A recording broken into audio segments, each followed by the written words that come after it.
What is up, everyone? Welcome back to the channel. I'm Steve Bradshaw from the Fantasy Trading Room, hosted by Faceoff Sports Network.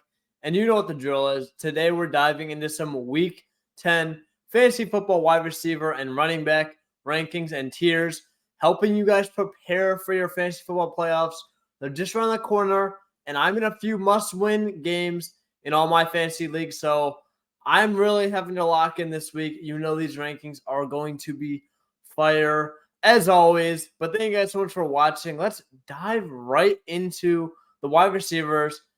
First off, we have no Tyreek Hill this week, which means we don't have a guy in a tier of his own. We're just going off with Jamar Chase at tier one against the Houston Texans. Good matchup. It's a bad defense, and I think the Bengals should destroy the Texans. But hopefully we can have CJ Stroud coming in, making this game close to where the Bengals aren't just going to run the ball the whole second half. Either way, Jamar Chase is talented enough where he's going to be able to capitalize on these targets when he is throwing the ball and just destroy against this weak Houston defense. Then we have Stephon Diggs against the Denver Broncos. Yeah, I know they have Patrick Surtain, but we need to start learning that these cornerback wide receiver matchups are not necessarily one-on-one in this day of age. We got guys in motion almost every play now. Diggs is going to be in the slot, outside, away from Surtain for a majority of his snaps. So it's not really a big deal. And the Broncos are just bad. Diggs is an absolute baller. He has Josh Allen as his quarterback. What else do you want? Extremely high floor and ceiling. Then we have Amon-Ra against the Chargers. This is going to be an extremely high-scoring game, according to Las Vegas. So I want as many pieces as possible. You know what we're chasing? We're chasing teams that are in high-scoring games because that gives them more touchdown upside and more points are going to be scored, which means the offenses are going to be on the field more as well. Then we have CeeDee Lamb against the Giants. This one should be an absolute blowout. The Giants are supposed to get destroyed, which makes me a little concerned about how much they're going to be passing the ball, especially with the fact that we know the Cowboys are very game script oriented in the second half.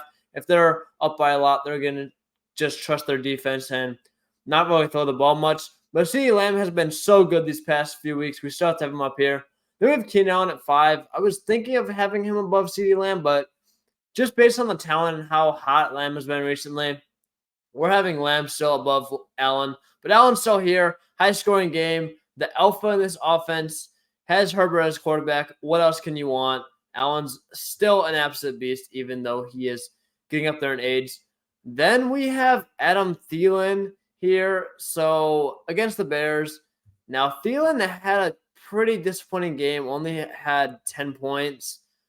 I was under the assumption that, the Bears would be winning this game actually because the Panthers are just terrible, which ended up happening. So Bryce Young would throw the ball more. And the Bears really don't have a very good defense, but Thielen was just not able to really crush like I thought he would this game. I mean, he had 10 targets, but only 6 receptions. Just not an overall very good game for Thielen, but I still trust him. I think we're going to have to bump him down. And then I had T. Higgins here. He's probably going to be out, so we're not ranking him. Then we're going to go Chris Olave then, which makes Olave at 7. Now, with Olave, I really just have to trust the talent, and I'm going to have to trust the situation where he's getting 10 targets. I know it isn't a good situation because, yes, he is just getting overthrown left and right, but I'm still going with, the guy that's getting 10 targets, a young talented receiver. Then at 8, we have Brandon Ayuk against the Jacksonville Jaguars. Ayuk has been a beast. I am a little concerned about Debo coming back, but I think we have to put Ayuk here. He's been so good recently. The talent's there. Love Ayuk. Then we're going to go Garrett Wilson. Bad quarterback play, but he's getting a ton of targets in this offense. So that's good. Again, his ceiling is just capped because of the overall offense. Then Mike Evans against the Titans. I mean, Evans has been really good this year, and I don't necessarily like to say it's a great matchup because the Bucs aren't a high-scoring offense. The Titans aren't very good either. So, I mean, it's all right. Evans has been very good this year. We're having him at 10. Then we'll drop down a tier and have Davante Adams, and I probably should have him lower than this. I just can't because of the talent, and I think Aiden O'Connell should be getting better, and we're just praying that with another week of practice, hopefully he develops a better repertoire with Davante Adams. 12, we got Michael Pittman going up against the Patriots. Pittman has been very good. Minshew has been very good. And Pittman is the one in this offense. I like him a lot, and I think Josh Downs is probably unlikely to play. He's questionable right now. We will see as the week goes on. But if Downs doesn't play, I absolutely love ranking Pittman here at 12. If he does, I think you can slide him down behind Metcalf. Because we have Metcalf at 13. He's coming off an injury. He was pretty good last week. JSN is getting more involved. But still, Metcalf has actually been very good this year. And even better, Geno Smith has been improving week by week. He had a tough start to the year, but I think Geno Smith has looked pretty good as of late. Then we have DJ Moore, who I guess I kind of had him relatively low. 14 is not too low, but he only had 10 points this week. It's just the fact that Tyson Bagent is not good. I know Fields isn't good either, but he's better than Bagent. And Moore is just such a good player that's being held hostage by his quarterback play. I really feel bad for the guy as a Bears fan. I'm so sorry, DJ Moore. Then we're going 15, Jakobi Meyers. I want to have Devontae up here, but I can't have him too far away from Jakobi because of the fact that Jakobi has the one actually been producing. Aiden O'Connell has still been feeding Jakobi. We're going to have him here. Then we're going Deontay, who had his first touchdown. Kenny Pickett's very bad offense. They're playing against the Packers. But we're seeing Deontay get more involved. Pickens has been more frustrated, and they're really not happy with him right now, which could be a storyline down the line. We'll see. Then we got Chris Godwin, who has been very disappointing this year, but he's still that guy that's going to be able to operate close to the line of scrimmage, draw a ton of targets. Hopefully has a really, really big game this week against the Tennessee Titans. But then we have Amari Cooper, who I love. He had a breakout game last week for one of the first times this year because Sean Watson has missed a ton of time. But now he's a Sean Watson back. I know no one really loves Sean Watson, but he is miles better than whoever the Browns thought at quarterback. Then we're going 19, Jordan Addison, who I like significantly more Josh Dobbs. I think Dobbs is probably one of the most underrated quarterbacks in the league. Comes in here, has a great game on he arrived with the team Wednesday and went and started basically on Sunday. Absolutely insane. Had a phenomenal game. I think Dobbs was actually pretty good for Marquise Brown in Arizona, so I think he should hopefully be able to propel these guys to fantasy relevancy. Now, obviously, he's no Kirk Cousins, but still, I think he'll be good enough. Then we have Marquise Brown, who has Kyler Murray coming back. I'm not expecting a massive game from Kyler, but Las Vegas does have them as a very good offense this week, projecting them up for about 21 implied team total points, which makes me love Marquise Brown even more this week. Then we got Debo coming off an injury. Not really sure where to rank him, but I think we still have to have him in the top 24 based on the talent. Terry McLaurin has been getting a lot better. Jahan Dotson took a step up, but Terry's been really good as of late. Howell's looking even better week by week, and there's a ton of passing volume in this offense. They are top 5 in passing attempts this year. Christian Kirk, who's just been a very consistent target drawer this year. I mean, Trevor Lawrence hasn't been phenomenal. He's still good. We're Kirk here. And then we're bumping DeAndre Hopkins up to 24 as we had to bump out T. Higgins in A tier or tier 2. I don't really know if I love Hopkins, but Levis, I think, is still a good quarterback, still gives a lot of fancy upside, and we saw the potential that Hopkins has. I think he's still a good enough player to be able to crack the top 24 wide receivers on a week-to-week basis. So then let's head over to the running backs, and we have Christian McCaffrey back, which makes this a pretty simple decision. We're going CMC, tier 1, tier of zone. Don't really have to think about it. I think that's pretty obvious at this point. The running back landscape is just god-awful besides Christian McCaffrey. Then we're going Austin Eckler against the Lions. Should be a good game script. Like I said, a high-scoring game. Eckler thrives as a pass catcher, so we don't really have to worry about, oh, it's a high-scoring game. They're not going to run the ball much. That's fine. Eckler wins as a passer. Etienne has been so good. Hopefully he gets involved as a pass catcher a lot this week as they play the 49ers and could trail behind, but Etienne has shown he's a pretty solid pass catcher this year. Alvin Kamara, I really didn't like him, but I have to rank him here. He's drawing about 7 targets a game from Derek Carr. It's ridiculous. He's going up against the Vikings. Should be a close game, so I expect him to see some rushing work as well. He's basically the clear bell cow in this offense at this point, besides Taysom Hill, who just comes in and steals everything. But then we have Jonathan Taylor, who is seeing almost every touch in this backfield now. Zach Moss is completely phased out. He's becoming a little inefficient as well. Taylor has always been the bell cow in this offense. Always will be. You don't pay a guy that kind of money, especially in this running back landscape, if you're going to use a two-man committee with Zach Moss. I'm sorry, Zach Moss. You are pretty good, I'll admit, but you're not Jonathan Taylor, and Jonathan Taylor is going to be that guy getting 70, 75% of the touches, and he looks to be at full strength now. I feel comfortable having him in tier 2. Josh Jacobs looks a lot better. This Raiders offense isn't amazing. I mean, no, they suck, actually. But the Jets are amazing themselves. So I think it should be a decent game allowing Jacobs to run the ball. It's not going to be a game where they're getting blown up by 5 minutes in, which is good enough for Jacobs.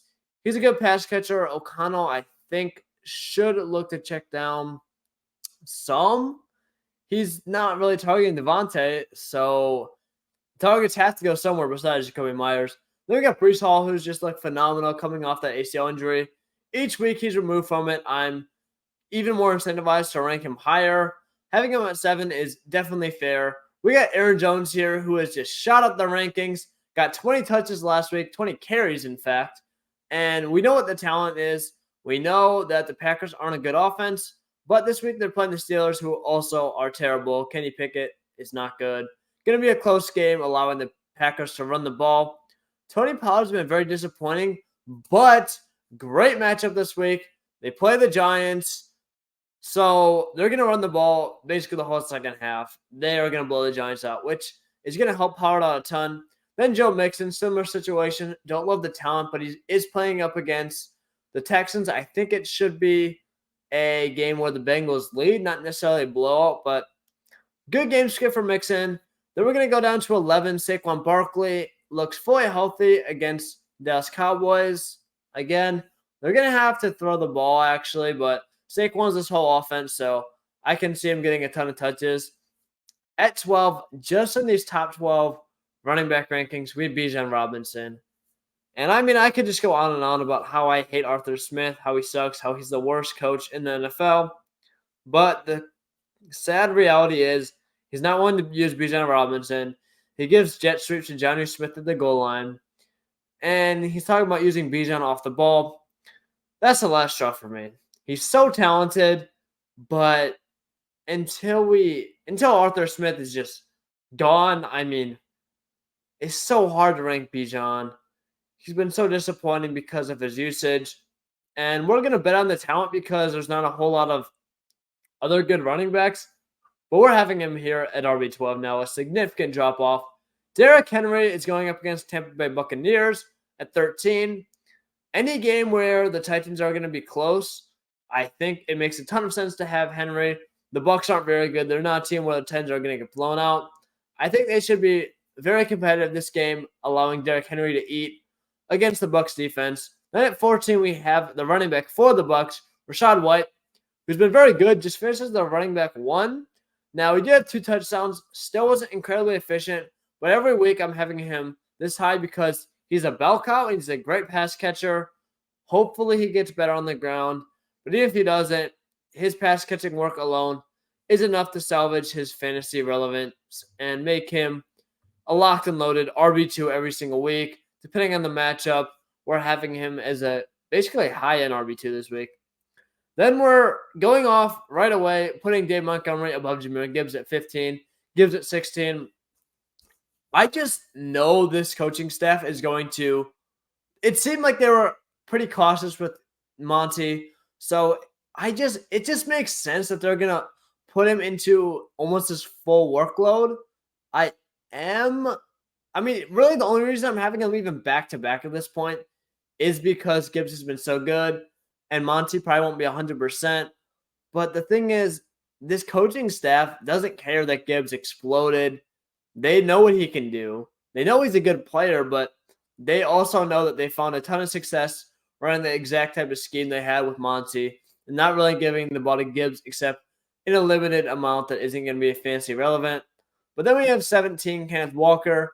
Walker scares me, but he is playing against the Commanders who it's not that they're a terrible team, but it's just the fact that the Seahawks have been getting blown out so bad recently, and the Commanders are, just average, where it's going to be at least a close game. But Charbonnet is coming on more and more. So it's really concerning to see that Charbonnet has more snaps than him, even if these past 2 games were very weird. Charbonnet is the pass catcher now. Very concerning. We're going to have to bump Walker down a considerable amount. Then we have Ramondre Stevenson. He's a pass catcher. He had a big game last week. I'm not really sure if this changes anything, but because of his pass catching upside, he's still a talented player. We're having him here at 18, even if he's only getting, 10 touches a game on the ground and 3 to 4 targets in the air. He's a good player. We're putting him here at 18. I could see you dropping him as low as, probably running back 21. But then we have Alexander Mattison at running back 19 against the Saints. Now, with Cam Akers going out with an ACL or Achilles injury, we have to have Mattison up here once again. Not incredibly efficient, but he's getting every touch, which makes him extremely rare in this world of running backs. So we have to have Mattison up here. Still a decent offense with Josh Dobbs now. And, man, it really sucks for Akers. I really liked Akers coming in this year, but he has just been plagued by injuries. Then I had Devonta Foreman, who had a monster game, actually. And so I put Devonta Foreman here. People were saying in my rankings earlier when I dropped it in article form, oh, you're an idiot. Khalil Herbert's going to play. I don't know why people thought Herbert was going to play. There's really no reasoning for the Bears to rush him back. They're not good. And the Panthers aren't good either. So if they're trying to win the game, it doesn't really matter. They have their pick and the Panthers pick for one. So that doesn't really make too much sense. They really shouldn't need that much help beating the 1-7 Panthers, even though they did.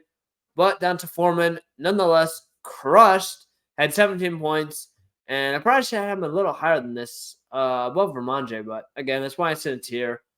Based on who you really like, you can move up and down. Then we have Chuba Hubbard, who's basically a glorified Alexander Mattison in a very bad offense. Now, Chuba Hubbard is just not good. He's getting that workload, but, he had 5.9 points this week. Only had 10 carries and 2 receptions, but normally he gets around 15 touches a week. So it kind of just makes sense to have him there. Then we got James Cook against the Broncos. Good matchup, bad defense, good offense for Cook. Now I'm supposed to say I really don't like Cook at this point. Gus Edwards, we're just going to keep ranking him here because the Browns are not good. I think he does have touchdown upside, especially in this game. And Keaton Mitchell is also injured now as well, improving Gus Edwards' stock. And to round this off, we're going to go Jerome Ford. It's really tough, but we've seen what Ford can do. He's made a really, really nice recovery, and I think that he should almost be 100%. Hopefully, they're not going to use Kareem Hunt as much this week. But that's going to wrap things up. I really hope you guys enjoyed this video. It was super fun to make these rankings, but if you want to see them before the Tuesday video comes out, just look up Steve Bradshaw Fantasy on Google. You can head over to my Face Off author page, or if you want to go directly, just look up the Face Off Sports Network. Head over to running back rankings. Just type in the search bar. It'll probably be on the homepage as well. But yeah, that's where I put all my content out. If you want these rankings, I will drop them live every single Friday on YouTube. And we also do waiver wire rankings and pickups every single Tuesday as well. So thank you guys so much for watching. I really hope you enjoyed the video, and I'll see you guys in the next one.